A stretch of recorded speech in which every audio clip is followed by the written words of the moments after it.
7 নম্বর তিলডাঙ্গা ইউনিয়নের আড়াখালী গ্রামের ঢাকি নদীর কিনারে আমরা যারা বসবাস করছি, এখানে প্রচণ্ড ভাঙন দেখা যাচ্ছে, প্রচণ্ড ভাঙন। এই ভাঙনের কূলে আমরা যারা বসবাস করি, ভাঙনের জন্য খুব অতিষ্ঠ হয়ে যায়। অনেকে মনের দুঃখে এই গ্রাম ছেড়ে চলে যাওয়ার একটা পরিকল্পনাও করেছে। এমতো অবস্থায় ইসি প্রজ্ঞা আমাদের উপকৃত বন্ধু হিসাবে আমাদের এসে যে কথাগুলো বললেন, যে এই ভাঙন রোধ করতে হলে প্রথমেই নদীর কিনারে এই যে বাঁশের খাঁচাগুলো দেখা যাচ্ছে, এই বাঁশের খাঁচা করতে হবে। বাঁশের খাঁচা করে বালির বস্তা দিতে হবে, ভাঙন রোধ হয়ে যাবে।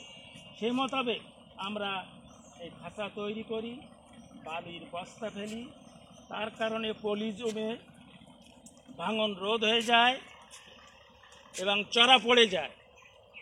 তারপরে গাছ লাগানোর পরিকল্পনা একটা যুক্তি ওনারা দিলেন এবং নেট দিয়ে ঘিরে আমরা গাছ লাগানোর পরিবেশ করে সেখানে গাছ লাগালাম।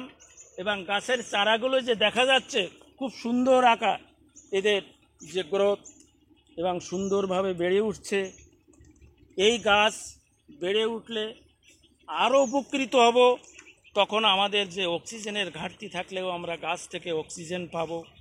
অক্সিজেন পাইলে আমাদের জনজীবনে শান্তি ফিরে আসবে এবং সবার মনে এই ভাঙন রোধ হওয়ার পর, বাঁশের খাঁচা দেওয়ার পরে ভাঙন রোধ হয়ে গেছে, বালি জমে গেছে, বালির বস্তা দেওয়ার পর পলি পুড়ে চড়া পড়েছে।